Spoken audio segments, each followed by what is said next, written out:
Join us now for Education Matters, a weekly look at the real people and real stories in education across North Carolina. Welcome to Education Matters, presented by the Public School Forum of North Carolina. I'm Keith Poston. The State Treasurer of North Carolina has broad responsibilities over the finances of the state that also have big implications for public education. That includes state employee retirement and pension plans, the state health plan, and how the state finances school construction. This week, we're joined by State Treasurer Dale Folwell to talk about these topics and more. And later in the show, we're going to introduce you to an NC State professor, Dr. Michael Marr, who wants to be the next state superintendent of public instruction. Before we tackle our main topics, we open with EdLines, our quick scan of education headlines across North Carolina and the U.S. A few weeks after House Speaker Tim Moore announced plans for a $1.9 billion statewide school bond bill, his Republican counterparts in the Senate pitched an alternative idea. Senate leaders have long opposed a new school bond in spite of $8 billion in building and renovation needs statewide.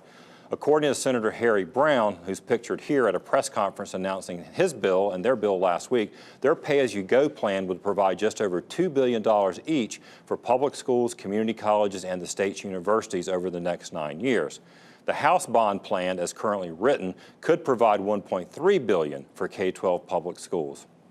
4 months after a shooting at Butler High School outside Charlotte claimed the life of a student, Charlotte-Mecklenburg schools began weapon searches in district high schools last week, including the use of wands on students for the first time. 8 CMS high schools were randomly selected for the new program. According to CMS, not all schools will search every student, but full school searches with all students moved to a central location will happen at least once.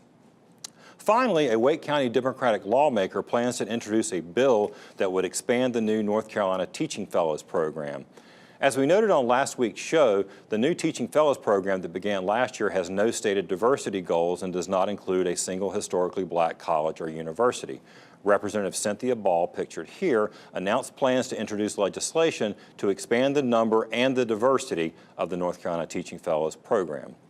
Remember, you can visit the Public School Forum's website at ncforum.org, click on Education Matters, and read more about each of these headlines as well as other topics we cover each week.